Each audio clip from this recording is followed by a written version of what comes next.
महायुति में सीटों पर बन गई है सहमति। साथी दलों को 6 सीट देने पर महायुति में सहमति बन गई है। बीजेपी को 148 सीटें देने पर सहमति। शिंदे गुट की शिवसेना 80 सीटों पर चुनाव लड़ेगी। अजित गुट की एनसीबी 53 सीटें चुनावी मैदान में तैयारी के साथ इन पर उतरेगी। शिवडी सीट पर एमएनएस को समर्थन दिया गया है। शिवडी सीट है, वहां पर एमएनएस को समर्थन दिया गया है। जो एनसीपी अजित गुट है 53 सीटें उनको मिलेंगी, उस पर वो चुनाव लड़ेगी। शिंदे की शिवसेना 80 सीटों पर, तो बीजेपी 148 सीटों पर चुनाव लड़ने वाली है। जो साथी दल हैं उनको 6 सीट देने पर सहमति बनी है।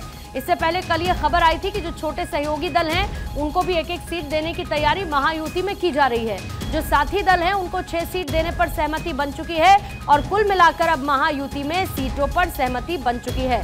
महाराष्ट्र में चुनाव होने वाले हैं, सीट फाइनलाइजेशन इसी के साथ हो चुका है और साथी दलों को 6 सीटें दी जाएंगी। बीजेपी 148 सीटों पर चुनाव लड़ेगी। शिंदे की शिवसेना 80 सीटों पर, तो अजित की एनसीपी 53 सीटों पर चुनाव लड़ती हुई नजर आएगी। वहीं जो शिवडी सीट है उस पर एमएनएस को समर्थन दिया जाएगा। सत्यप्रकाश मेरे सहयोगी और ज्यादा जानकारी के साथ इस पर जुड़े हुए हैं। सत्यप्रकाश, आखिरकार सीट शेयरिंग किस तरीके की रहेगी, उस पर फाइनल मोहर लग चुकी है? बिल्कुल, देखिए भारतीय जनता पार्टी की बेहद आम भूमिका है। जो है कहीं कहीं रजामंदी दे दी है और इसी के तहत जो है सीट शेयरिंग का फार्मूला भी तय किया गया है। सबसे ज्यादा सीटों पर भारतीय जनता पार्टी लड़ रही है। इसी में उनके दो सहयोगी दल शिवसेना, एकनाथ शिंदे गुट, अजीत पवार गुट, सभी को जो है समानता के तहत जो है सीट शेयरिंग का फार्मूला तय किया गया है। लेकिन बीच में जिस तरह की रणनीति सामने आई कि तमाम जो सहयोगी दल के घटक है उनमें से काफी लोग नाराज नजर आए सीट को लेकर, सीट बंटवारे को लेकर, क्योंकि कई बार देखा गया कि परिवारवाद का भी आरोप जो है कहीं कहीं जो है भारतीय जनता पार्टी पर लगा है और यही वजह है कि भारतीय जनता पार्टी के कई नेता जो है टिकट नहीं मिलने की वजह से अपक्ष उम्मीदवारी भी कर चुके हैं। हालांकि आज आखिरी दिन था और इस दिन के तौर पे देखा जाए तो मुंबई में 6 ऐसी सीटें हैं जिस पे अपक्ष उम्मीदवारी हुई है।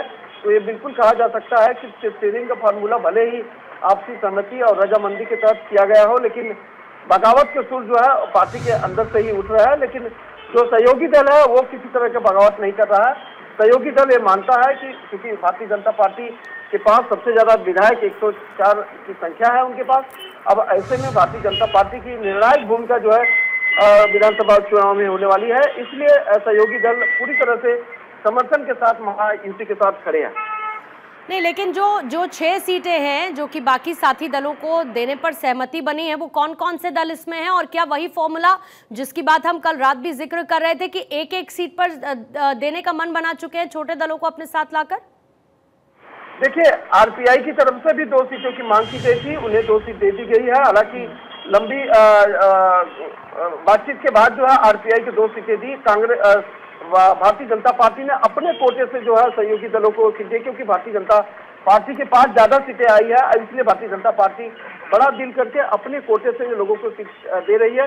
जो उनके सहयोगी दल है, छोटे दल है, उन्हें भी निराश नहीं करना है, क्योंकि हरियाणा चुनाव में भारतीय जनता पार्टी ने भी देखा है और कांग्रेस ने भी देखा है और यही वजह है कि छोटे दल को, और जाहिर है बीजेपी ये चाहती है किसी भी तरीके से बागियों वाला खतरा ना हो, जिसको लेकर अमित शाह भी बैठक में ताकीद कर चुके हैं कि बागियों से बचना रहेगा।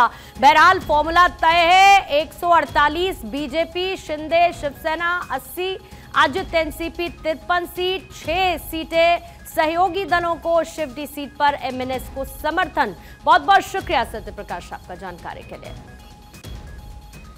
देखिए, महाराष्ट्र में चुनाव होने हैं और अब महायुति की तरफ से सीटों पर सहमति बनती हुई नजर आ रही है। जाहिर बात है कि बीजेपी एक बड़े भाई की भूमिका में इसीलिए है क्योंकि जाहिर है बीजेपी सबसे मजबूत पार्टी के तौर पर, और क्योंकि वहां पर संख्या बल के हिसाब से भी बीजेपी सबसे मजबूत है और इसीलिए बीजेपी के पास ज्यादा सीटें हैं। लेकिन जो 6 छोटे छोटे दल हैं उनको जो सीटें देने पर सहमति बनी है, बीजेपी अपने कोटे से भी उनको सीटें देने के लिए तैयार हुई थी।